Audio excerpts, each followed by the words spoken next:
Welcome back to We the Champz podcast, sports show, whatever you want to call it. We do it all here. And, I got my pink on right now. Got to represent Easter. You know what I'm saying? Didn't do too much today, but hope all of you that did something for Easter, whether it was family, friends, your dogs, your cats, make sure you like and subscribe and share with all of them too. Whatever. This was a gorgeous Sunday in Charlotte, North Carolina. So really hope you guys enjoyed it all. Some good MLB on, and this was the conclusion of the NBA regular season. And this upcoming week, in a couple of days, we have the NBA play-ins. Oh my gosh, it's gonna get spicy. I love it. So some last takes on the NBA regular season. It was pretty dynamic as typical. The MVP race. Joel Embiid is the significant leader, and I feel like it's going to stay this way. There's no way nobody other than Joel Embiid wins the MVP for this 22-23 NBA season. So I have three titles or names to give each MVP candidate for this year. So we have Embiid. I'm gonna call it Embiid P. Embiid has the narrative in this MVP race. He's the only contestant that doesn't have an MVP trophy, and he's the best player on his team. He's willed him very strong. He's the leading scorer in the league right now, and he's that defensive anchor for this Philadelphia Sixer team. And you have Nikola Jokic. What did he have going against him? He's on a great team, and you can't deny how valuable Nikola Jokic is to this team. Like, what would the Nuggets be without Nikola Jokic? Maybe an 8 seed, 9 seed, 10 seed. Maybe they would be vying for a play-in, but they wouldn't be nowhere near where they are now. So Nikola Jokic has the advanced metrics on his side, just the flashy stats. He has a triple-double, 9.8 assists, but let's go ahead and round up, guys. Let's be realistic. Let's be adults here. That's 10 assists a game. Nikola Jokic is the advanced metric player. Just stats all the way around, just filling the stat sheet. I don't think he's a stat stuffer. You're a big guy. If you're a dominant big, you're going to score double digits. You're going to get double-digit rebounds, and he's the playmaker. He's the sole playmaker for this team, and that is very, very fascinating to see coming from a guy playing down low. So, shout out to Nikola Jokic and Giannis Antetokounmpo, purely the best player in the league. And if I had a vote this season, my MVP would be Giannis Antetokounmpo. He's just the best player on the best team. My bad, guys. That is his advantage. That's his title for this MVP contestant race. The best player and the best team. The Bucks finished with a 58-24 record for the season. They finished the regular season title as the best team. So whether it's the Eastern Conference playoffs, the NBA Finals, Giannis Antetokounmpo and the Bucks will have home seating throughout the entire playoffs, no matter how far they make it. However, like I said before, Joel Embiid P is the MVP for the NBA this season, and just keep tuning in to find out. All right, guys. Moving on. We have the play-ins coming up. It's going to be spicy. Let's talk about the Eastern Conference. So battling for the 7th seed, the 7th and 8th seed, we have Miami visiting Atlanta.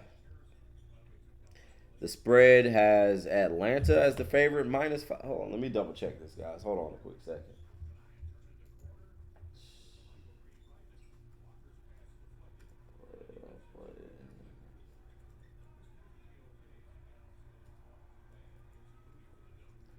Anyways, let's scratch the odds for a second. So we have this Miami veteran team going against the young Atlanta team.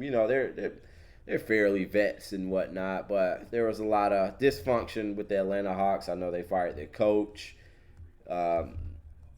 damn near a quarter into the season. They had the addition of Deontay Murray, and expectations were pretty solid for this team. I predicted them to be sort of a middle of the pack team in the Eastern Conference, but quite frankly, that's going to the New York Knicks and the Brooklyn Nets. So I really feel like the Atlanta Hawks under underplayed expectations for the season, at least by me. And the Miami Heat, same thing with them. I saw them as more of a top of the pack Eastern Conference seed. Definitely thought they would be vying for the third or the fourth seed and not dealing with the play-in situation. But this is still a very, very toughly coached team with that hardcore, hard-nosed, smash-mouth leadership of Jimmy Butler and Eric Spoelstra. So battling for the play-in, for the seventh seed, I'm definitely taking Miami. They have the big game experience. They've been to the NBA Finals, Conference Finals. Almost knocked out the Celtics last year in the playoffs. So definitely going with the Miami right here. And the other Eastern Conference play-in game we have is the Chicago Bulls and the Toronto Raptors. The Raptors are the favorite in this game. And yet again, the Chicago Bulls are another team that was assembled together that just played well under expectations for this year. You know, you want to see some different flavor out here, but yet we're getting the same thing with the Bucks, Celtics, and the Sixers at the top of the league or the top of the Eastern Conference. Miami's in there too, but not so much this year. So that's what I expected to see from one of these teams. Them to nudge out one of the top dog teams in the conference. Chicago Bulls. I know LaMelo Ball missed damn near.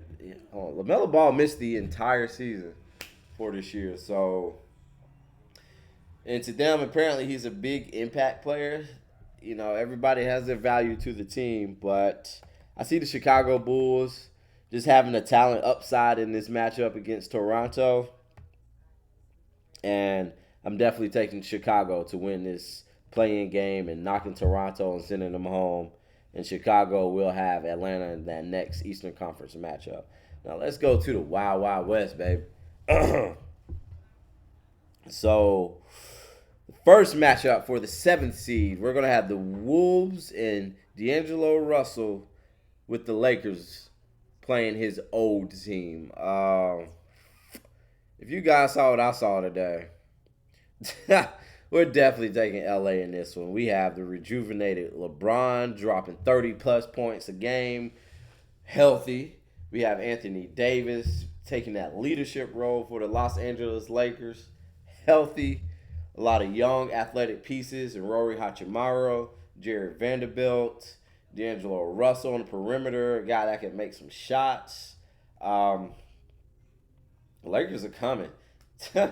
In fact, they're either 8th or 9th at title odds right now. I'm not quite sure, but that's a nice play right there, the Los Angeles Lakers. But the Timberwolves, they won the game today against the Pelicans, which was to play for the 8th seed for a chance to play against the Los Angeles Lakers. So they played the Pelicans. So the game they played today actually had meaning. You're playing for the 8th seed, which you get a opportunity to lose a game, and if you still lose a game, you still get another chance to play for the 8th seed. And it just looks like this team wasn't together today with that much on the line, with Kyle Anderson and Rudy Gobert getting in a scuffle, argument, fight, and whatnot. And I've never been a big fan of Rudy Gobert. He never really developed his offensive talent. It's like, dude, you're that tall. You have these physical tools. It's like, bro, just find a way to consistently get the ball in the hoop. But he is a great defensive player of the year, whatever you want to call him. Let's not go at Rudy like that this hard. From what I heard, Kyle Anderson went first, but you know you're both in the wrong there. And Rudy Gobert did not pull a Draymond Green. He didn't just walk up to Kyle Anderson and just clock him with a damn haymaker like Draymond did Jordan Poole. Gosh, that was terrible. He threw a quick jab. You know, it was a little shoulder jab. It was like a I'm annoyed as hell with you, bro. Shut up. Like, come on now. Um, it wasn't the worst thing ever, but for that situation and what the Minnesota Timberwolves had on the line, that was big, and it is definitely magnified. And as of right now, Rudy Gobert's uh, status to play in the playing game is a little iffy. But the Minnesota Timberwolves, as an organization and front office, I feel like they know where they stand. You know, you want to get money. A lot of the moves these teams and businesses make, as far as NFL, MLB, NBA, is to just get money. So you get more TV money, you get ticket money, you get viewership money if you make the playoffs. And the Timberwolves definitely know they're first round out in the playoffs, whether they win this matchup or not. So I'm absolutely taking the Lakers to just scrape them off. The Lakers and LeBron, they're not about the nonsense right now. This will be the spread is -7 Lakers. I definitely believe the Lakers are going to cover this game. The over-under is 227.5. I'm taking the under. The Lakers are going to play that playoff time defense. The Timberwolves are going to have trouble creating these shots and getting it to happen. Definitely go with the Lakers in this one. Now, the other playing game, we have the OKC Thunder and the New Orleans Pelicans. The Pelicans are the favorite, -5. The over and under is 232 for this game. And it's in New Orleans. New Orleans. I'm taking the best player to win this game in Shai Gilgeous-Alexander. The OKC Thunder have been they've been quite interesting to watch these past couple of seasons. I'm not sure what it is, if it's the style of the player, if it's Shai Gilgeous' hair and Josh Giddey's hair just everywhere. But they have been an interesting watch team as of lately.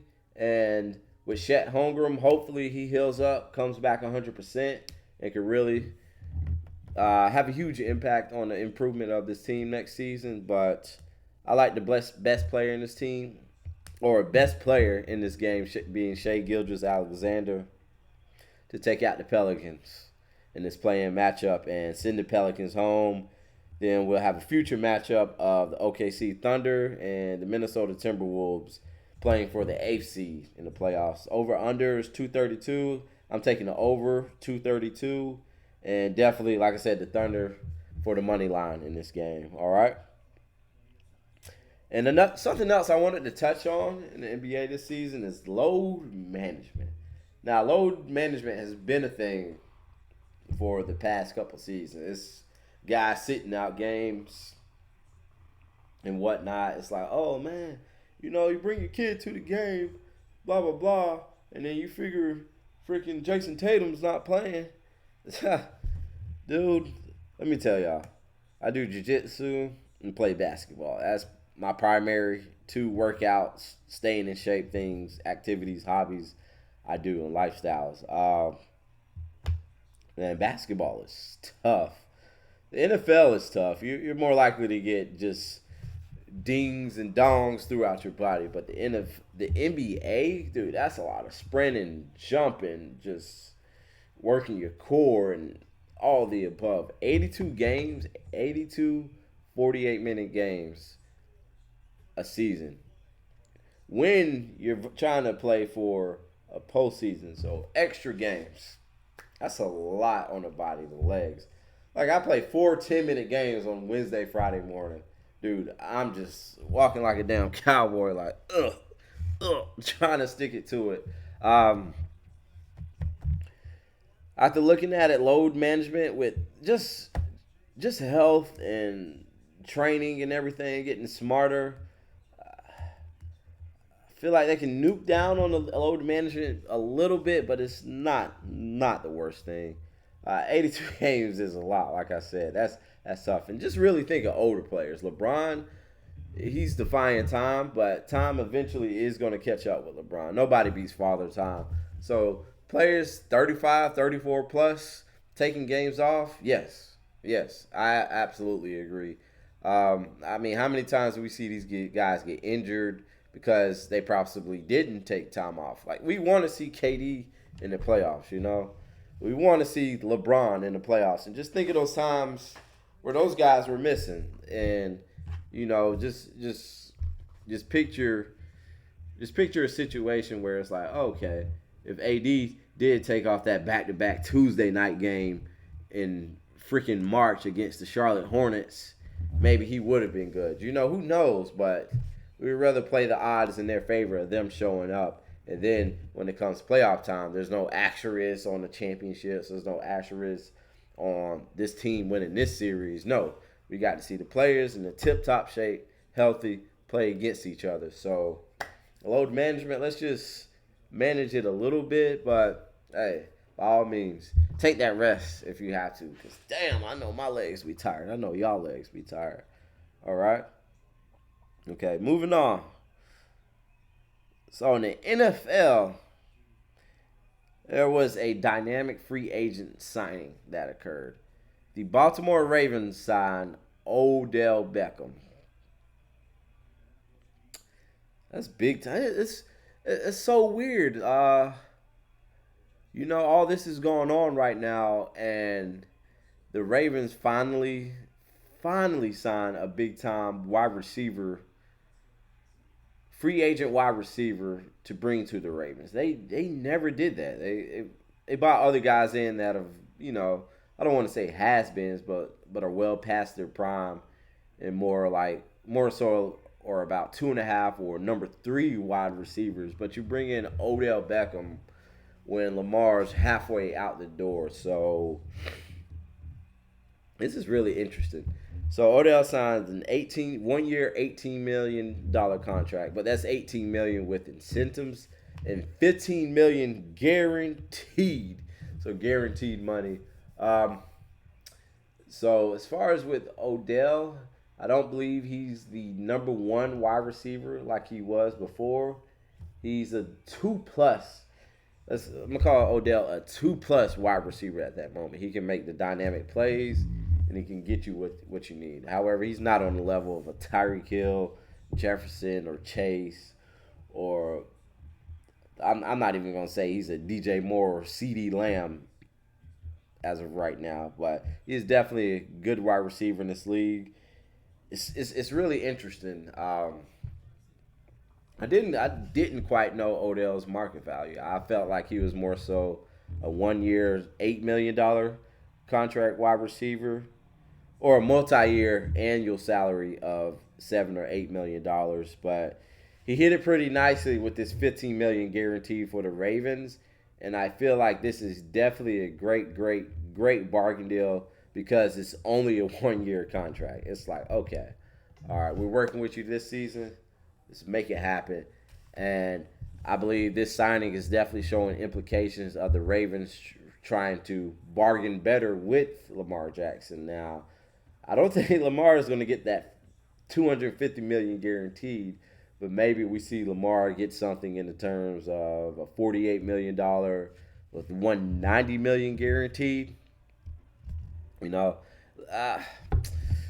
it'll be exciting for the league and definitely a draft shake-up if Lamar moves. But I feel like with Odell coming to the Ravens for a 1-year contract, $15 million, they're definitely trying to make Lamar happy and working some things out. And maybe this is part of the negotiation and trying to comfort and make Lamar happy. Because the Ravens are a smart organization. They make smart moves. And they get a franchise quarterback. They haven't had a franchise quarterback since Joe Flacco, So this is, well, they chained together. It's not like it went several years without Joe Flacco. But I like this move. Very optimistic about it. But how healthy is Odell going to be? We got to see. We got to tune in to find out. And another free agent on the market is Ezekiel Elliott. Where will he end up? Now, he's not the most talented, not the best, not the one free agent in his prime at the moment. However, Zeke's a shaker-upper. People are excited with Zeke, Like my co-host, my boy Jay, shout out Jay, was saying, Zeke is just like that. That energy in the locker room, that energy on the field, that energy in the stadium. the AT&T Stadium of the Cowboys. He gets that touchdown. It's like, see, eat him up, put him in a pot, shake it up. Yeah. Now the media is pushing so hard for Ezekiel Elliott to go to the Philadelphia Eagles. That could happen. They signed Rashawn Penny. They kept Boston Scott and Kenneth Gainwell. Signing Zeke to about a $3 million, $4 million deal. Could add depth, some good depth, a strong goal line back, which the Eagles are much of a power team. Not so much a finesse team. They have finesse, but definitely a power team. So bringing Zeke there won't be the worst thing ever. It'll be pretty exciting. So maybe they'll get Zeke for that excitement. And goodness gracious, Zeke plays the Cowboys. I know he has enough juice left to turn it up on the Cowboys one good time. All right? But guys, that's all I have for this solo segment of We the Champs. Definitely tune in to some more NFL free agency news. And do not miss the NBA playoffs this week, all right? Or the play-ins, all right? So like and subscribe, share. We the Champs. It's your boy Jay. We out.